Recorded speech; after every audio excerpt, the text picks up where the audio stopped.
Besouro Azul chegou às telonas, um novo herói pra gente conhecer. E olha, tem muito pra falar desse filme. Muita coisa. Então fica por aqui que a gente vai sim adentrar na treta.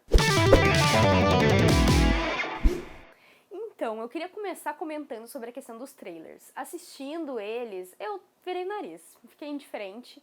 Na verdade, mais do que indiferente, eu pensei, não vai dar bom. Não vai dar bom, vai ser algo super genérico. Pareceu uma coisa muito aventura anos 2000, bem escrachado, assim, sabe? Um filme que não corresponde ao momento de hoje. Mas a realidade é que as minhas expectativas estavam tão baixas que eu acabei achando o filme razoável, aceitável. E eu vou desmembrar os pontos positivos e negativos pra vocês agora. Então, se a gente for comparar, eu acho que o filme ele entra muito na faixa do Shazam, o primeiro ali, que é uma coisa mais infanto-juvenil, uma pegada meio sessão da tarde. Eu não gosto desse filme, já falei mais de uma vez, podem me odiar se quiserem, mas eu até gostei de Besouro Azul, mas eu acho que eles ficam numa mesma linha, assim, sabe? Então, falando um pouco sobre o plot, que eu acho que a essa altura do campeonato muitos já devem saber, até por simplesmente acompanhar o trailer, né? Então a gente tem o Jaime Reyes, que é um garoto que, voltando da faculdade, né? Ele foi estudar lá na Universidade de Gotham, é verdade, agora eu lembrei disso. Na Universidade de Gotham, depois ele aparece ali com o moletom. Começando esse vídeo já com um easter egg, né? Que eu não tinha notado na minha crítica, mas que eu lembrei agora.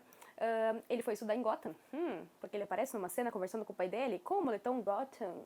Law Gotham, tipo, direito em Gotham, uma coisa assim. Enfim, ele foi lá estudar, voltou pra Palmeira City, sua cidade natal, e ele encontra sua família tendo várias dificuldades econômicas, né, socioeconômicas, porque a Cord Industries, uma grande empresa, tá tomando conta do seu bairro, da sua cidade inteira, então eles estão com dificuldade de manter a casa, estão com dificuldade de tudo, né, de manter a oficina, seu trabalho, e tudo tá em perigo. Então, ele vai trabalhar, ele acaba conhecendo a Jenny Cord, que é a sobrinha da Victoria Cord, interpretada pela Susan Sarandon, que é a nossa vilã, né? E a CEO da empresa. E aí, acelerando um pouquinho aqui, porque o objetivo não é falar do plot, mas falar sobre tudo do filme, né? Ele conhece a Jenny e ele acaba tendo que fugir e esconder um objeto que ele não sabe o que é, um artefato em formato de um besouro, que ao encostar, sendo que ele foi dito assim, não encosta, ele foi lá e encostou, né? Ele ativou e o negócio, né, formou em volta dele, uma simbiose, criando um exoesqueleto nele, lhe dando poderes especiais com esse traje de um estilo de besouro e uma voz aí que comanda ele, comanda junto com ele, né? Que é o que a gente vem a descobrir ser o Kadida, que é o nome desse elemento que vive nesse artefato e que vem a construir com o Jaime o Besouro Azul. Bom, e aí o plot se desenvolve, ele tendo que sobreviver, a Vila querendo ir atrás do artefato porque acha que ela é dona dele, e aí ela é rica, ela acha que ela faz o que ela quiser, e aí eles começam a fugir, eles precisam ir atrás um do outro, e aí etc, etc, etc. Falando um pouco, né, agora a gente tem um novo herói, um adolescente, ele é dedicado, ele é inteligente, ele é engraçado, ele é um inseto, tem vários paralelos aí com o nosso Homem-Aranha, nosso amigão da vizinhança, não é mesmo? E eu deixo até uma curiosidade aqui. O Steve Ditko, que é o co-criador do Homem-Aranha, ele foi o idealizador do Ted Kord, que foi o segundo personagem a usar o manto do Besouro Azul nos quadrinhos na década de 60. Nada a ver com o filme isso aqui, nada a ver, né? Mas eu queria deixar essa curiosidade pra vocês. Então a gente tem esses paralelos entre o Besouro Azul e o Homem-Aranha, mas né, a gente tem aí uma diferença de quem o Peter tem o seu pequeno núcleo familiar e o Jaime tem uma rede de apoio maior, que é a sua mãe, seu pai, sua irmã, sua avó e o seu tio, que é interpretado pelo George Lopes. E essa questão da família, ela pende hora pra bem, hora pra mal ao longo do filme, né? Porque a gente sabe a importância da representatividade na frente, por trás das câmeras, né? O diretor Angel Manuel Souto também é porto-riquenho, então tudo isso soma a favor pra gente trazer novas narrativas, pra gente trazer mais visibilidade a outros povos, né? A gente tem aí com a família Reis, até como eu pincelei pra vocês agora há pouco, a questão socioeconômica, a questão da imigração, a questão das dificuldades que famílias latinas sofrem nos Estados Unidos. Só que parece que não só pela questão da família houve aí uma falta de tom, né? Tudo parece que foi amplificado e as coisas vão acontecendo rápido demais, sem muito significado, sem muita emoção.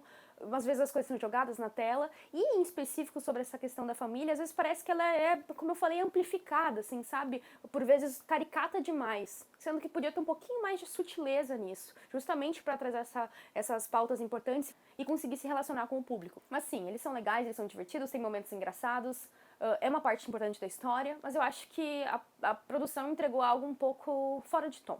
E fora de tom é um termo que eu vou usar aqui muito pra esse filme. As coisas elas vão acontecendo, aí daqui a pouco o tio Rudy do nada, sabe?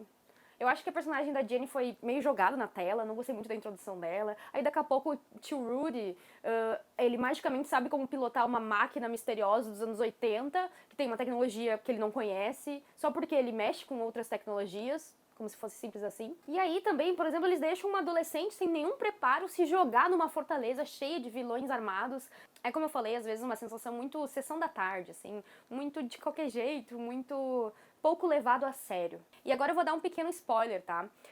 Tem um personagem importante que morre, e ali eu acho que eles tinham a oportunidade de realmente ter conseguido nos emocionar, nos cativar, e talvez com aquilo ali salvasse, não vou dizer todo o resto, mas nessa questão da falta de tom, acho que conseguiria salvar todo o resto sim, e que eles não conseguiram de fato fazer com que a gente se conectasse com aquilo.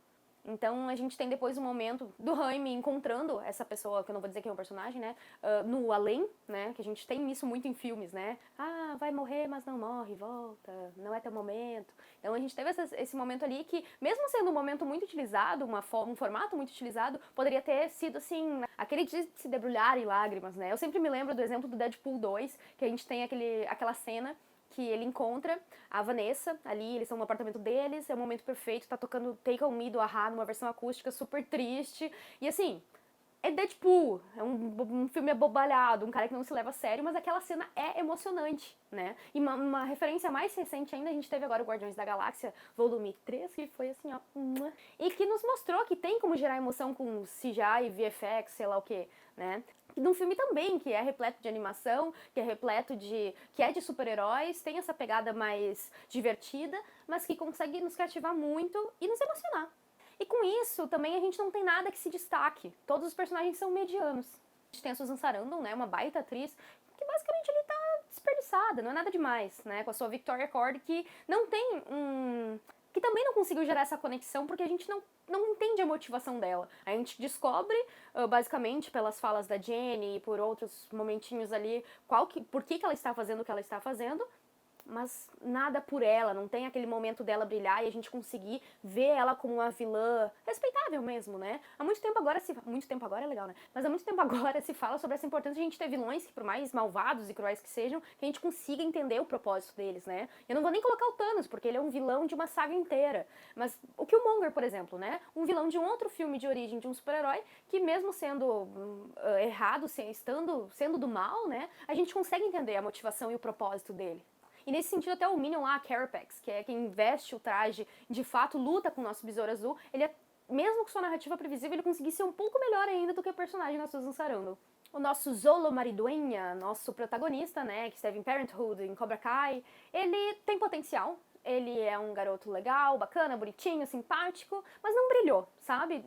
Eu gostei, criei um carinho assim e espero que ele consiga entregar algo melhor no futuro na DC. E talvez ele realmente consiga fazer isso agora com James Gunn e Peter Safran à frente de tudo, né? Eu li recentemente que eles pretendem realmente agregar o personagem no seu novo universo cinematográfico. Então ele tem potencial, mas aqui ele não se destacou muito, não. E a Bruna Marquezine, nossa brasileira, nossa conterrânea brasileira, acho que tinha muita expectativa sobre esse debut oficial internacional dela aí, né? Que é uma grande oportunidade pra ela.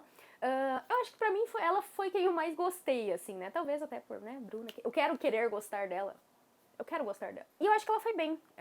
Achei ela muito articulada. Ela foi uma das personagens que conseguiu ter um background ali, falar um pouco sobre o passado dela, né? Teve um momento ali que ela chorou, que foi bacana. Acho que ela entregou uma boa atuação. Acho que ela tem potencial pra continuar se destacando dentro desse universo, né? Porque ela é um personagem chave aí, por mais de um fator, além de ser o par romântico. E para além disso, também muito potencial em crescer aí no cenário internacional do cinema, né?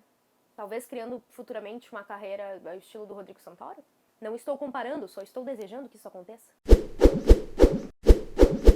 Mas assim, tá? Não foi tudo ruim, porque como eu falei, foi um filme razoável. A gente teve surpreendentemente bons efeitos visuais, algo que a gente não teve no Flash desse ano, que foi bem meia boca também, né? E considerando a expectativa de Flash, pra mim, Flash foi ruim, e Besouro Azul foi razoável. Então a gente teve bons efeitos visuais, também superando muito do que a Marvel tá entregando nesse momento, que tá tudo bem jogado aí. Outro ponto legal foi que eles conseguiram inserir e mencionar os outros dois personagens que já vestiram o manto do Besouro Azul, o Ted Kord, que eu falei pra vocês agora há pouco, e o Dan Garrett, que foi o primeiro Besouro Azul. E aí eles deixaram pinceladas pro que pode se relacionar a partir disso no futuro.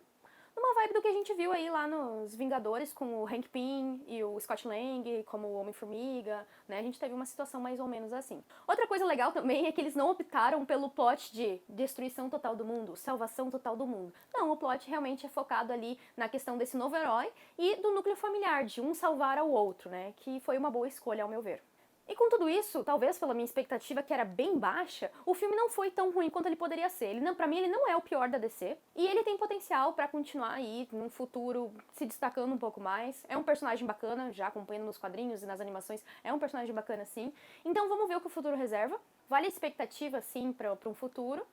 Vale a pipoca, desde que você chegue lá sem muitas expectativas. E a minha nota pra Besouro Azul, então, é 2,5. Porque, como eu falei, razoável, mediano, ok, mas nem um pouco memorável. Eu espero que vocês tenham gostado dessa crítica, comentem aí, contem pra gente.